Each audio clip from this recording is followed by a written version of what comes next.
Hi, my name is Andrew Gunawella. Welcome to the Burn Bag Podcast. I'm being joined by my co-host Andrew Wilson. Today, as you always know, the Burn Bag covers a lot of heavy, sensitive, and controversial topics. Today's episode, we're going to be talking about genocide. What is genocide? How is genocide perpetrated? And so on. Of course, that term is at the top of the mind for many folks, given the events that are going on in the Middle East. It's a very sensitive topic to communities all around the world. As always, the Burn Bag doesn't necessarily endorse all of the views expressed by all of our guests, but we want to bring those views, those diverse perspectives, and those experts in these fields to you, our audience, to think about, to grapple with, and so on. And today we have Dr. Gregory Stanton, who is the founder of Genocide Watch. I'll throw it over to Andrew Wilson, my co host, because he actually knows Dr. Stanton personally. Yes, thank you so much, Andre. And yeah, I'm very excited to invite Dr. Stanton on today. So I had the pleasure of working with him in the summer of 2021 on the Genocide Watch team. A little bit more of a background on Dr. Stanton.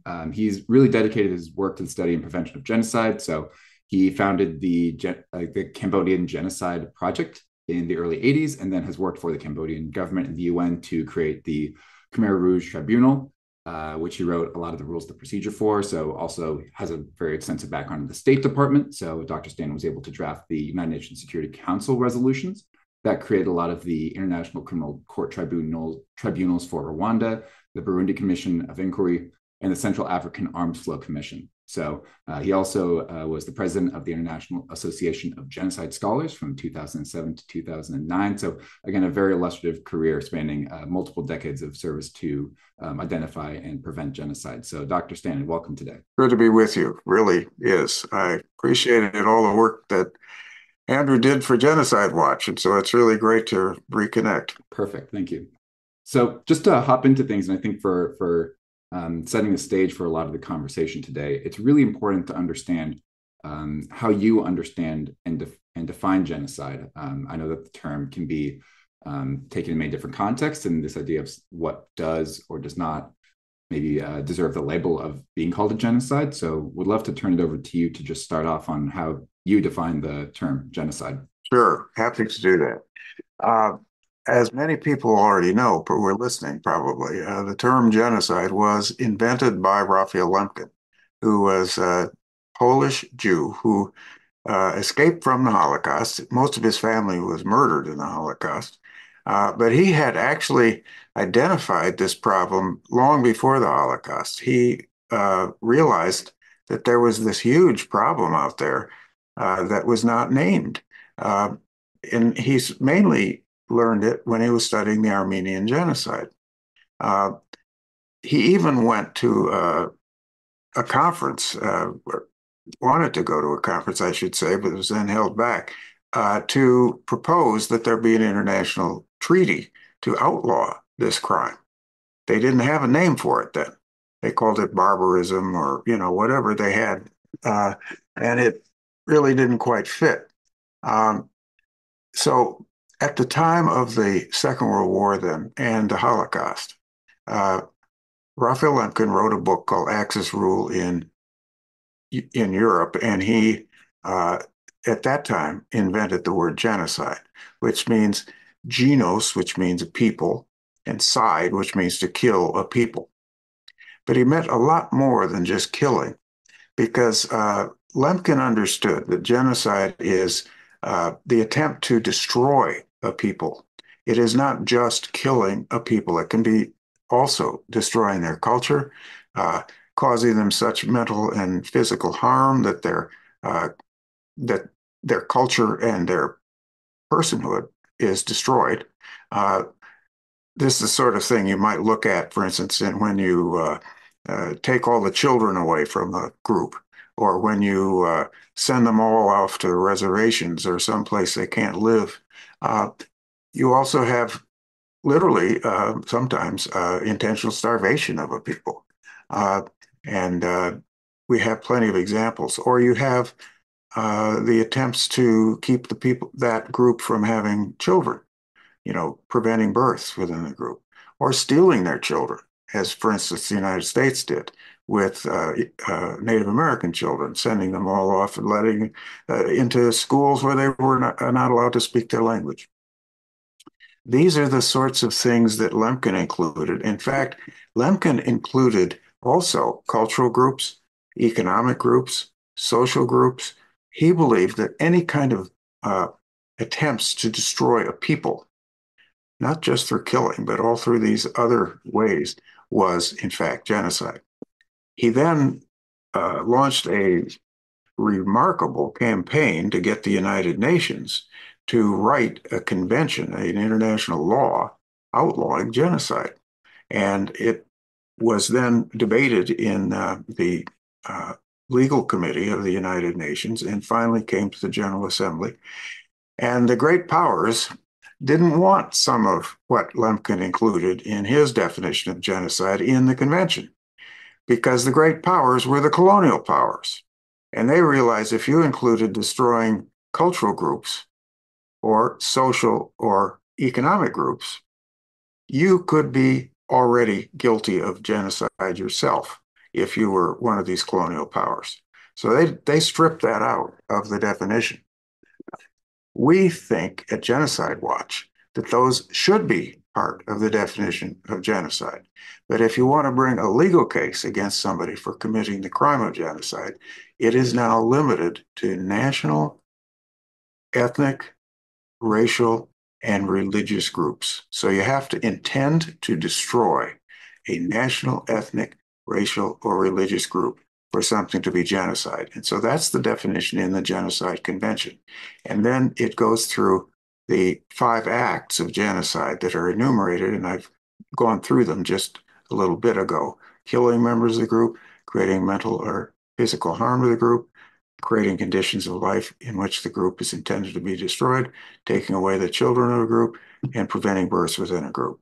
There are also ancillary crimes such as conspiracy to commit genocide, aiding and abetting genocide, incitement to commit genocide, a very important additional crime under the convention.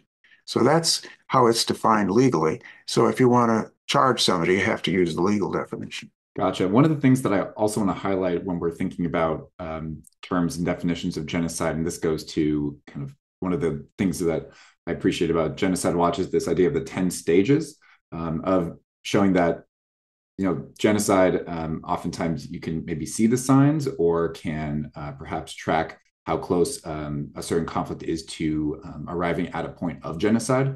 Would be really helpful to hear from you a little bit of why you believe these steps are important and why they're worth tracking and how we should be tracking them. Sure, of course. What happened in the beginning of my work on genocide was I was sent to Cambodia to set up a relief program. And it was the first genocide I'd ever seen. And in studying how that genocide developed, I realized there were real processes involved. I then began to compare the processes in Cambodia to the processes in the Holocaust, to the processes in the Armenian genocide and in other genocides.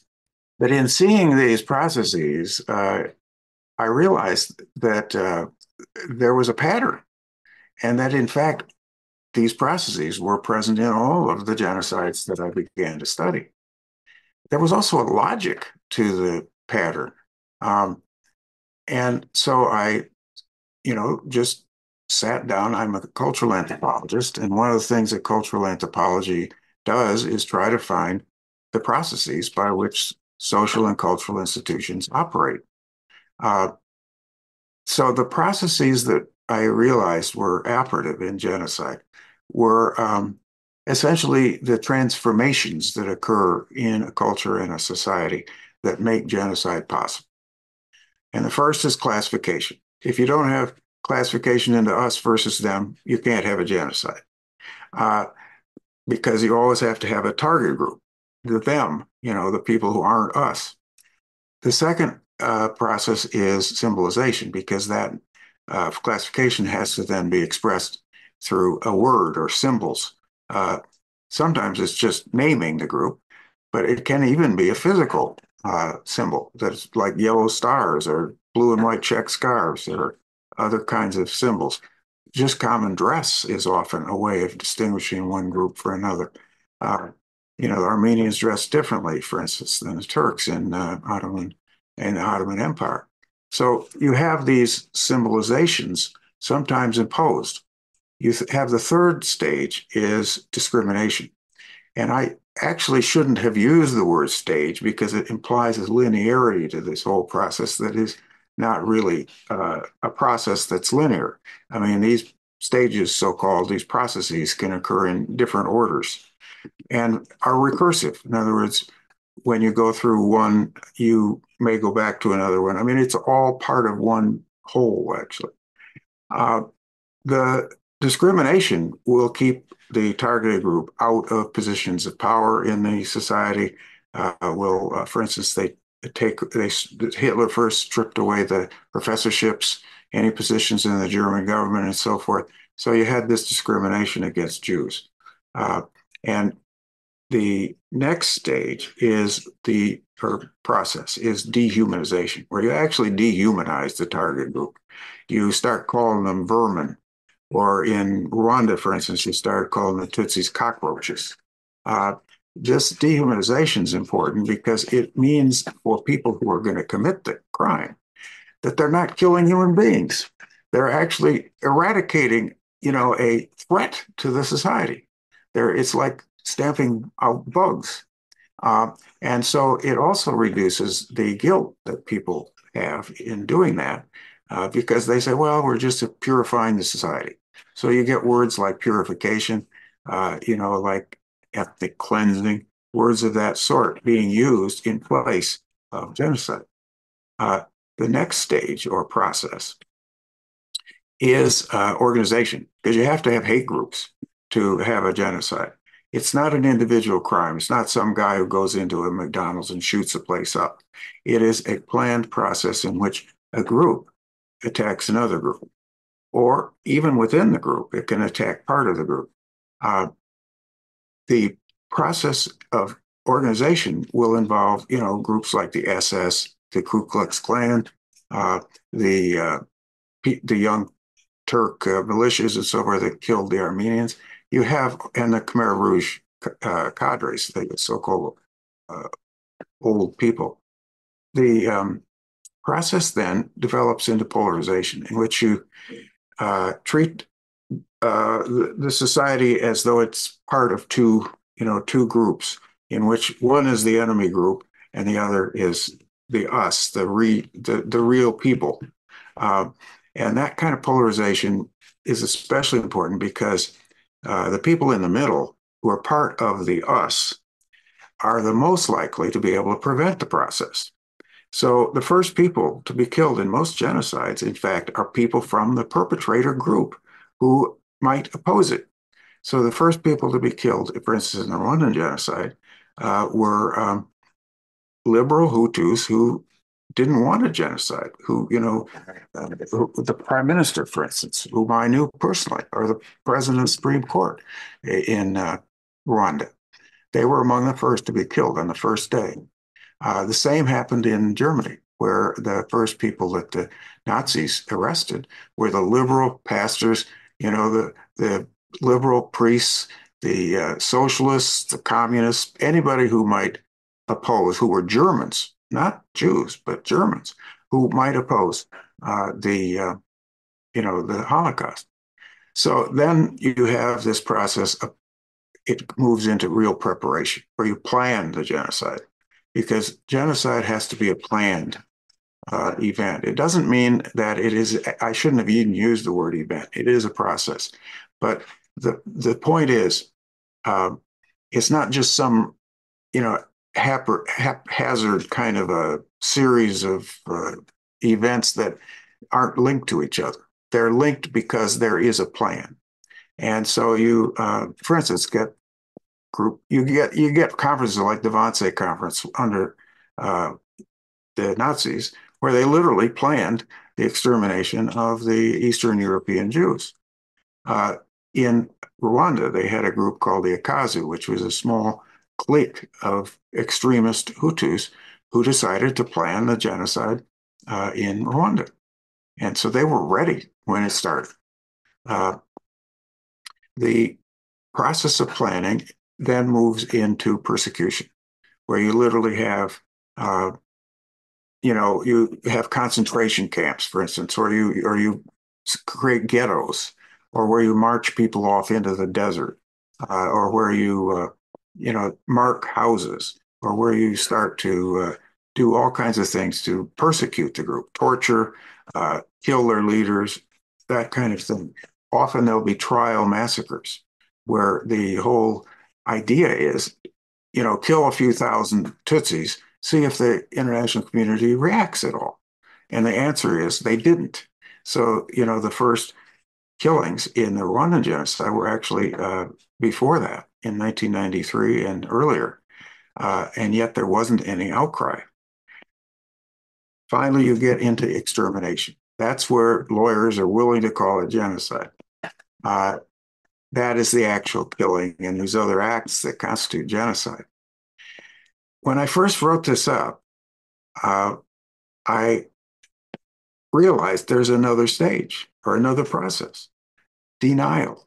Denial begins at the beginning and it goes all the way through to the end and continues on afterwards, in which the people who've committed a genocide deny they did it.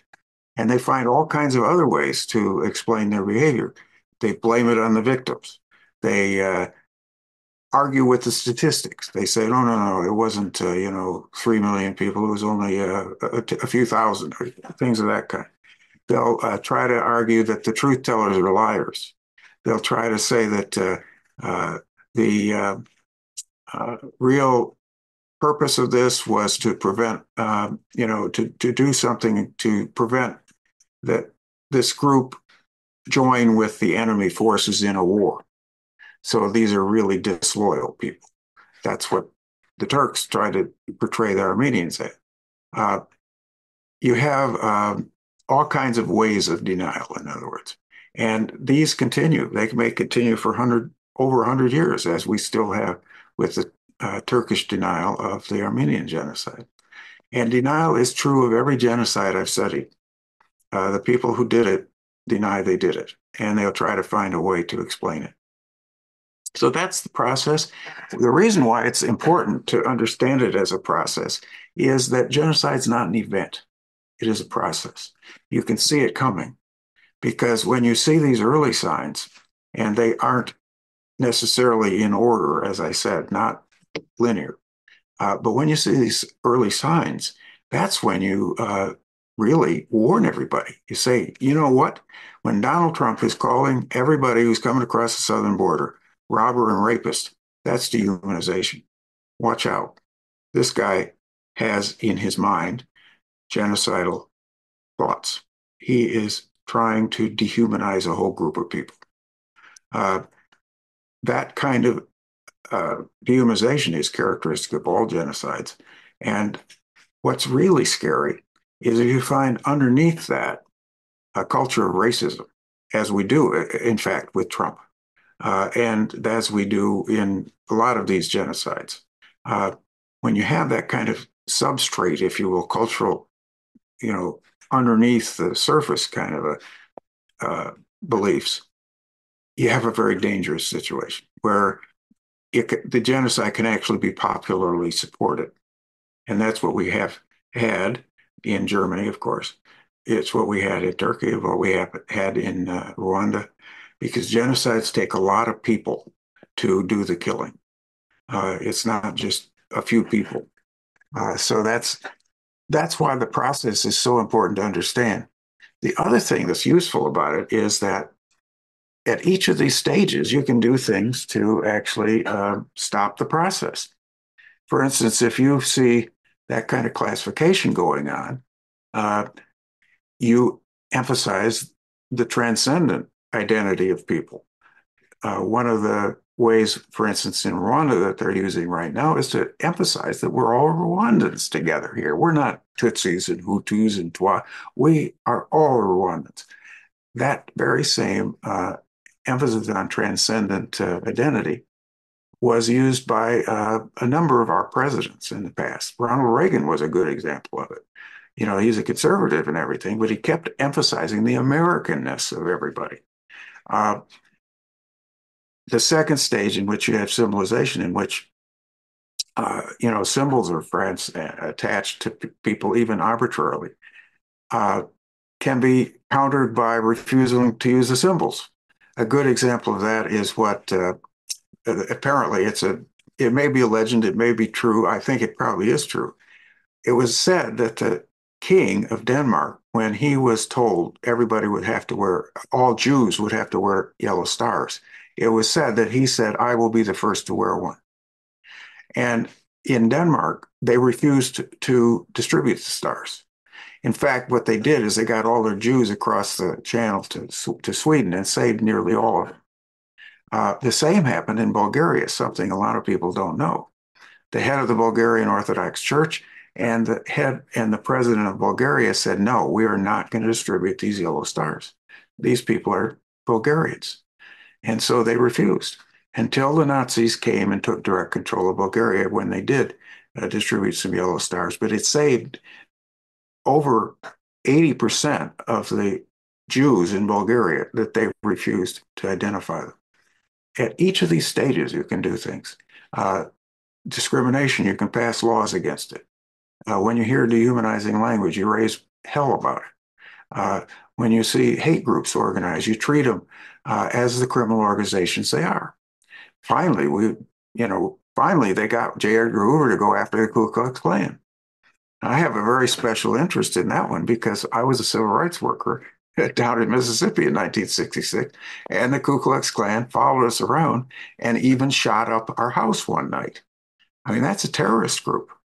And finally, I think it was Bobby Kennedy who told Hoover, look, you have to infiltrate and you have to take these people down, and they finally did.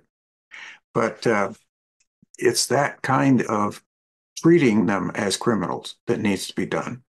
You have the same kind of thing when you have polarization, when you really campaign against it. When you see conspiracies to commit genocide, you arrest the people who are conspiring to do it. You don't wait, because conspiracy to commit genocide itself is a crime. In other words, it doesn't even have to be completed to become a crime. Also, persecution, of course, needs to be outlawed. And by many ways, international human rights groups and others can protest it when they see it. So those are all why understanding the process is so important to prevention. So I sort of want to now talk about, how genocide is conceived of in modern day conflicts. And I really appreciated that sort of long but very thorough sort of explanation of the 10 stages of genocide. And folks, before this interview, I was actually looking at, I think, Genocide Watch's map, where they sort of map out a lot of, where sort of they're watching, the potential for a genocide as it relates to these steps and as it pertains to the types of people who are being targeted. And I think what's notable is, as you said, this is sort of where you sort of find yourself a bit different from the legal perspective, is, the focus on different demographic groups that aren't necessarily exclusive to nationality or race or religion, but also socioeconomic groups. So I found that point sort of really interesting.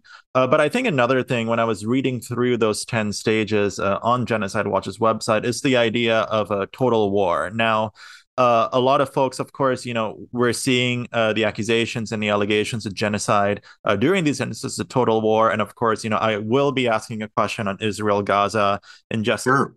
But before that, I sort of wanted to look at some of the historical examples of this. So, like, for example, I think, you state that total war is an act of genocide. So, like, how do we define total war in this context? And then, would that mean that, during World War II, the bombings of Dresden, the firebombing of Tokyo, and the atomic bombings of Hiroshima and Nagasaki were all acts of genocide, say, perpetrated by the Allies? Because we often think of, those acts of genocide perpetrated by, the Nazis, by the Japanese in China, and other parts of East Asia. But I sort of wanted to be a little bit introspective, because I think those are several examples that, like, when you hear that example of total war being genocide, you may be drawn to that as well. So, Dr. Stanton, I'd love your perspective on that. Sure. Total war is when you don't distinguish between civilians and combatants. And it's where you feel free to just carpet bomb whole areas of a country, or where you literally firebomb a city like Dresden, or drop atomic bombs on Hiroshima or on Nagasaki. Those, I believe, were acts of genocide. The reason I say that is because uh, Genocide Convention doesn't require that a whole group be destroyed. It can be part of the group. And in fact, that's what the Genocide Convention says. It's the destruction in whole or in part of a group.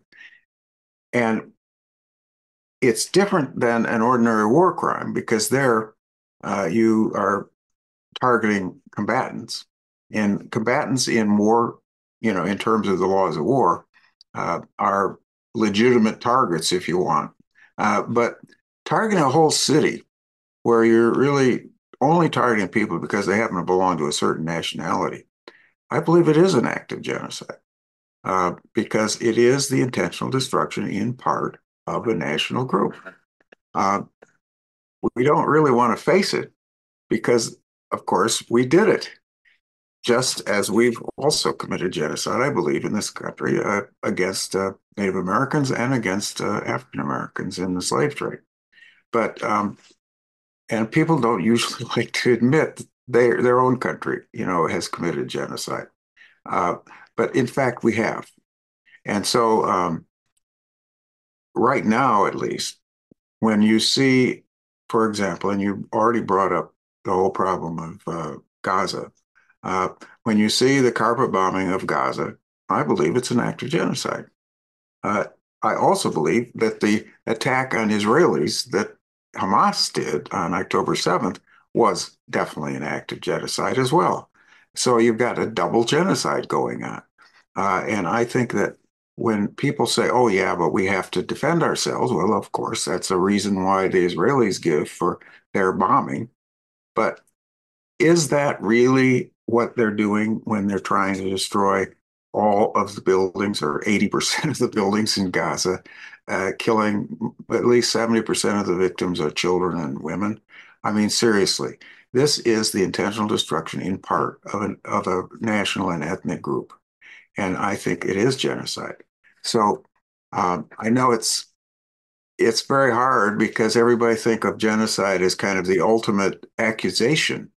Uh, but I think you have to be honest about applying what genocide really is and be willing to apply it to your own country if it's doing it. So you do mention that double genocide, right? So like, a lot of folks who believe that Israel is committing genocide against the Palestinians in Gaza may not necessarily say that they believe that Hamas was committing genocide on the Israelis on October 7th, and then certainly vice versa. And, you talk about that double genocide.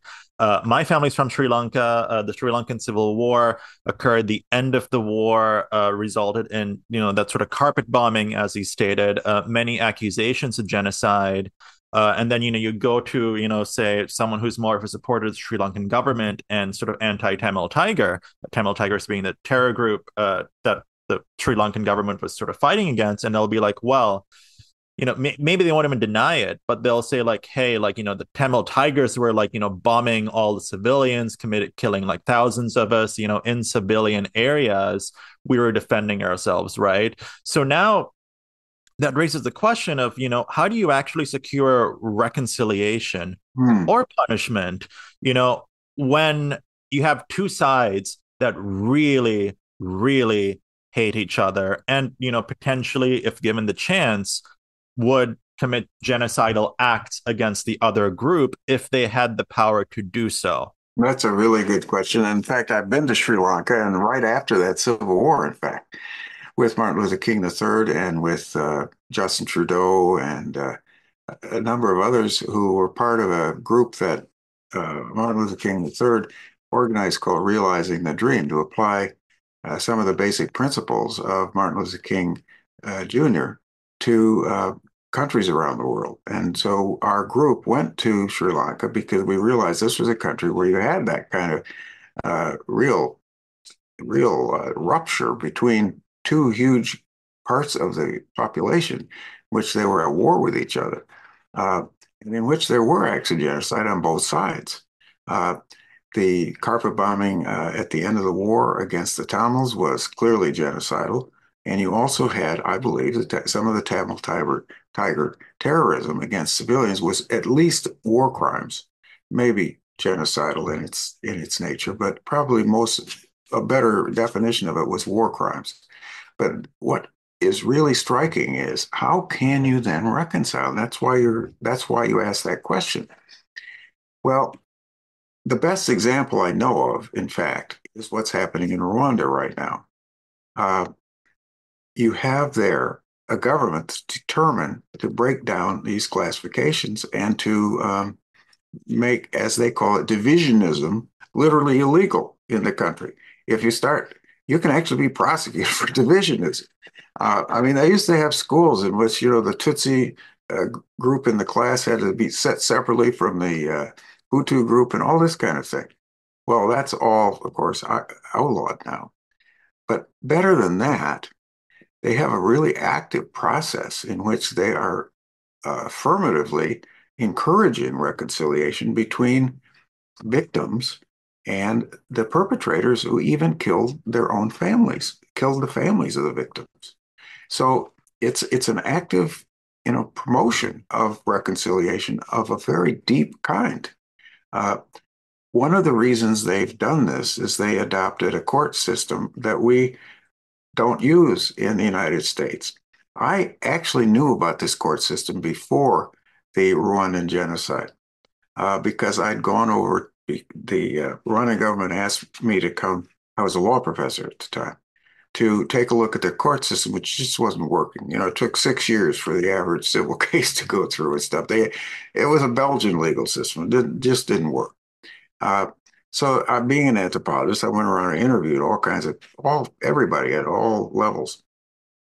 And one of the things I discovered was they had this traditional way of dealing with disputes in the society called gachacha, which is it means on the grass or the short grass. And it basically means you call elders from that community together to be the judges, people who are, universally admired.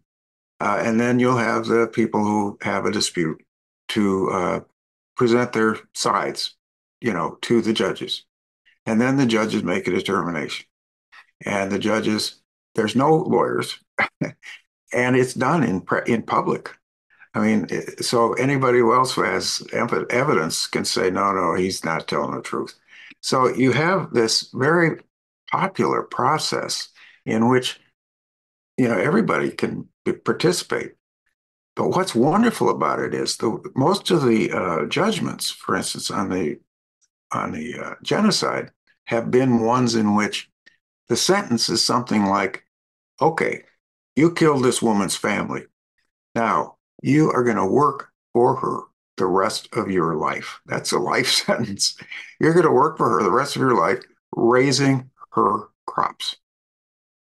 That's real intimacy. I mean, that's really next door. So what they've done, and by the way, one of the ways they've done this is through the church. The Roman Catholic Church has been actively promoting this. So have the Protestant churches and the Muslim community. Muslim community, by the way, was the one community in Rwanda that did not participate at all in the genocide. It was a place where the Tutsis could in fact hide because they would be protected. But what's really interesting about it is it goes to the fundamental unity of the human race. And that's what the emphasis is in the government. It transcends the differences. Now, in Rwanda, it's partly possible because a lot of people go to the same churches. They speak the same language. There's no difference between Tutsis and Hutus and how they speak. In fact, there's a myth that, Tutsis are all these 7-foot tall people and the Hutus are little people and all that. That's really a myth. I know, having lived there. There's a lot of intermarriage, and honestly, you can't tell who's a Tutsi and who's a Hutu, except in the kind of, outlying cases. But, and that was true during the genocide too. So this sort of unification of a country at the cultural level is what's really needed. I think it'd probably be harder in Sri Lanka because there you have, a real distinction between Buddhists and Hindus, between groups that were his systematically oppressed, as the laborers on various and sundry plantations and so forth, brought in from India many times. And also you have, in other words, a more complex system in some ways.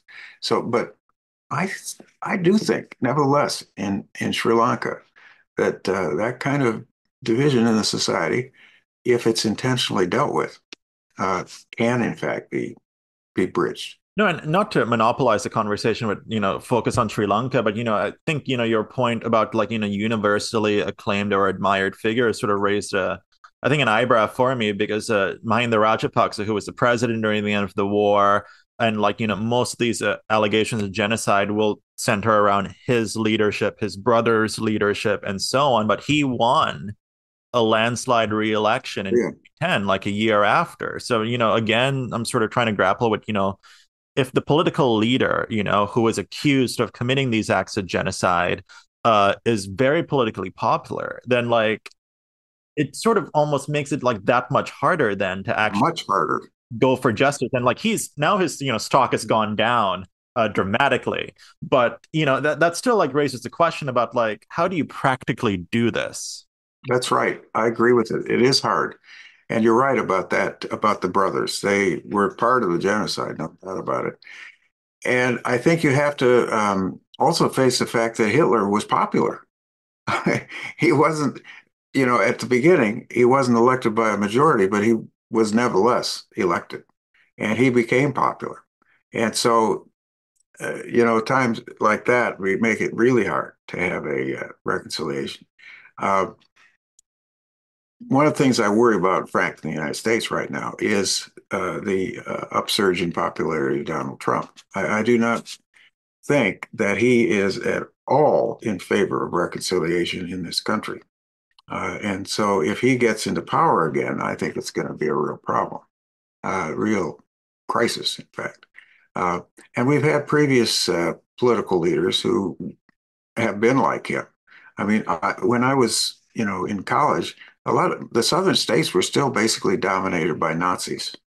They were dominated by segregationists, people racist. They were police states.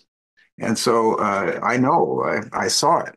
But what we were able to do because of the civil rights movement and Martin Luther King and Lyndon Johnson was overcome it through law.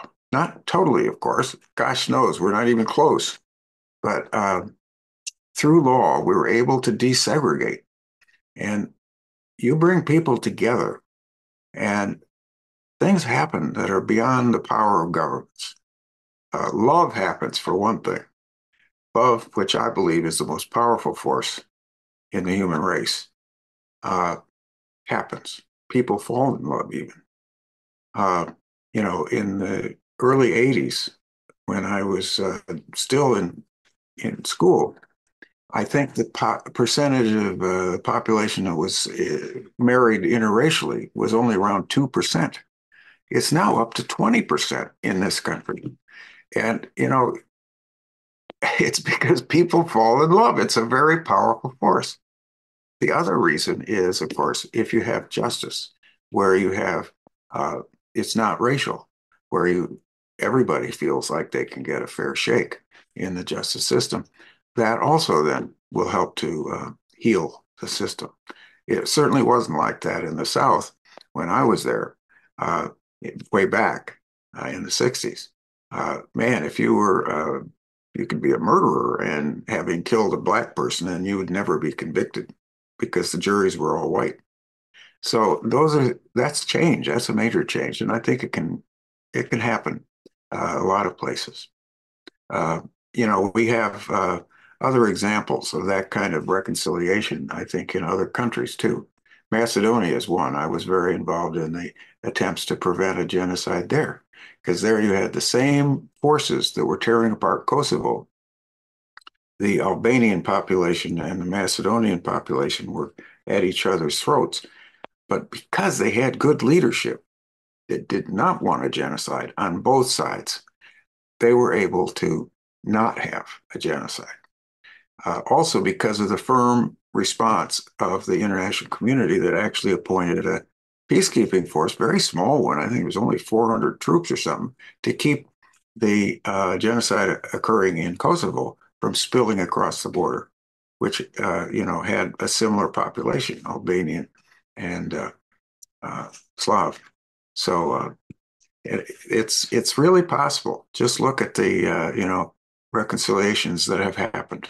I want to highlight as well, I appreciate you talking about this idea of love, and especially with the idea of loving those in proximity of you. One of the things that, from my understanding, makes it difficult sometimes to have kind of a reconciliation, especially as Andre has mentioned, after when either the social climate is not ready for it, or the political power is unaccepting, is still having a sense of international solidarity and love without the close proximity, perhaps. So I wanted to know from you what really either from an American perspective or the international community as a whole, what the responsibility is for justice and love to really take a part in reconciliation after these genocides. Well, my theology is Reinhold Niebuhr. He did not believe love was possible between nations.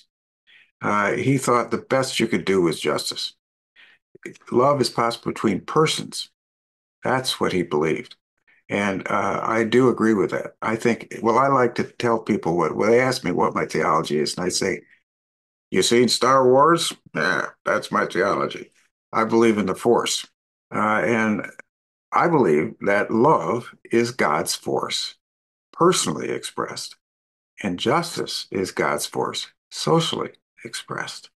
So it's at the social level that nations deal with each other. And so the best we can hope for in nations is justice. And that's why I'm so in favor of the rule of law, because it doesn't provide perfect justice ever, but it certainly is.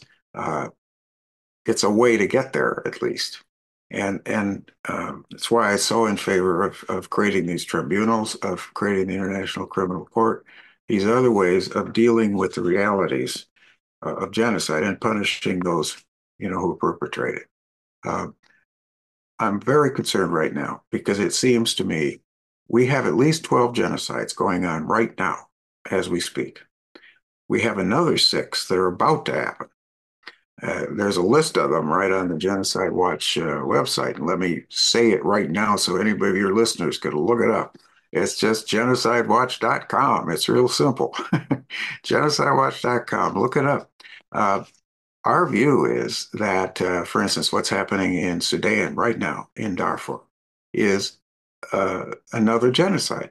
The genocide of Darfur in 2003 to 6 sort of died down when there was a UN peacekeeping mission there.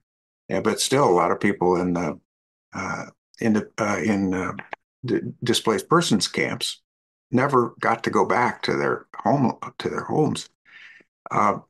Now it's happening again, where the same forces, the Janjaweed, as they were then called, or now they're called the Rapid Support Forces, which is just a new name for them, are committing genocide again against Black Africans who they want to drive out of West Darfur, the Muslim people. So that's one, and yet the world's not doing anything about it. But we had a meeting about it this morning here. We formed a group. It's a joint project of the International Religious Freedom Roundtable and the Alliance Against Genocide. But our frustration is we don't see any governments that are willing to step up to try to do something about it. We have governments, in fact, that are fueling it. I mean, the United Arab Emirates, for instance, is providing the weapons for the Rapid Support Forces. Egypt is providing the weapons for the Sudan army. Both are genocidal forces. So we've got to stop that. So our first objective right now, we cited this morning, is to try to get a UN arms embargo that would extend to all of Sudan. There's still a UN arms embargo on Darfur that could be enforced, and the International criminal court still has jurisdiction over Darfur, and in fact could indict, Hemeti and some of these other genocidists who are running the rapid support forces. So that's one. And yet there's indifference. How do you get over the indifference? How can you get past that? Uh, and it is very hard, is the answer. Very hard. My own thought is personalization. I was trained by the Southern Christian Leadership Conference, and one of the things Reverend King used to teach us was always personalize injustice. Whenever you can show that a person was affected by the injustice, then people can imagine it. So a good example is what Paul Slovic, who's a social psychologist out in Oregon, has done through experimentation. He's actually shown people a picture of a little boy in Mali, and he says, this little guy is starving to death. If you give $5, there's three, agencies out there that will definitely get him the food, and they're honest. They won't waste the money. And so, would you give $5? And like half the people will give the $5. And they show a picture of a little girl named Kitu, also from Mali, and tell them the same thing. Again, same thing. $5 is not that much. If they show the pictures together, the two pictures, the response rate goes down. If you say these children are examples or, represent thousands of children across the Sahel, who are starving to death, would you give $5? The response rate goes down to 2%. In other words, people can't think with statistics. They have to think with stories. They think personally. So that, to me at least, is the best way to tell the stories of the victims of the genocide and to perhaps get action to stop. I mean, and Andrew was just sort of telling me this like a little bit ago, but Stalin said a single death is a tragedy, a million deaths are a statistic. But Dr. Stanton, so I'm curious about this, as we sort of close out the conversation, right? So say from the mind of like a general audience member, right? They've heard about genocides in sort of like the mainstream media, things that are traditionally conceived of as genocides. You said, we have 12 genocides occurring right now, 6 genocides that are about to happen in your view. And when we look at the map on Genocide Watch, it sort of indicates, or at least like my gut reaction is that this is a very expansive definition, of what genocide is. And maybe not everyone will agree. Maybe a lot of people will agree. But I really think your perspective is very valuable here. Having spent decades, a career working in the U.S. government and outside of it, dissecting this issue. So, I mean, for folks, who may disagree with you, right? Like, how do we navigate those conversations around genocide when that term is like so loaded, right? Like when we look at the 10 stages, right? Like maybe not everyone will be like, oh, like that seems like it's a bit too, far to be considered a genocide. I guess like how do we perhaps navigate that and maybe get the conversation going from your view without, I guess, like having someone just like say shut down, right? Like, or like, Sure. you accuse Sure. of a genocide because as you said, right, that is the ultimate accusation. First of all, we don't call it a genocide until it gets to the point where it really is, at stage 9. So we are reluctant to call it a genocide. In fact, one of the things we do is we try to educate people that these are processes. These are the things that lead up to a genocide. We won't call it a genocide just because there's dehumanization going on in the society, because that may happen in a lot of places, or discrimination, of course. So what we'll do is call it discrimination, dehumanization. But what we do, though, is point out to the folks that, genocide is a process, not an event. So if you see these ways to prevent it, then we should be using those ways. And so that's how you, I think, get past the what I would call denial that is so present in a lot of people with using the word. I found that to be particularly a problem in the State Department. because the lawyers never wanted to use the word. They said, no, we don't have enough evidence of intent. And intent, of course, well, uh, it's not like you can see inside the mind of a nation. Nations don't have minds. So how do you see what the intent is of a nation or even of a leader? Well, it's very difficult to see it except through their acts. You have to look at what they're doing to people. And if the acts are ones in which they're literally murdering people, then you can justly, I think, say they have the intent to commit genocide. And so that was, by the way, the problem I ran into in the State Department when the legal office was refusing to call the Rwandan genocide, its proper name, for over 3 months. And I had to argue against Joan Donahue, who was leading the legal advice to the Africa Bureau and saying, don't use the word. Well, guess what?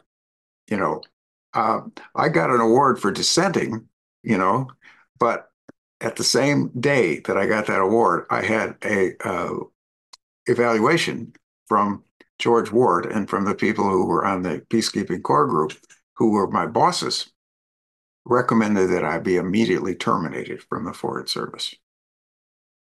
And so, in other words, you're going to cause trouble if you're going to be a dissenter. And guess what also happened? Joan Donahue is now the president of the International Court of Justice. And I am the president of a little NGO. I don't mind that a bit because I think she's doing, her work, I'm doing mine, but nevertheless, I would like to hopefully contribute to our understanding of what genocidal intent would be in a legal case that gets before them. And I hope they'll correct, by the way, their whole concept of that in this Gambia versus Myanmar case. The foreign minister of Bangladesh asked me to write a memorial, a legal brief, so that they can become an intervening party in that case. And one of the things that we have said in that is that the ICJ needs to reconsider its whole idea about what state intent is and how you judge it.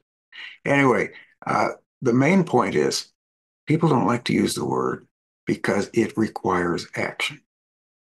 The Genocide Convention itself says in its very first, article that this article requires the prevention, essentially, of genocide. It's not just, prosecute people. So that's a big duty.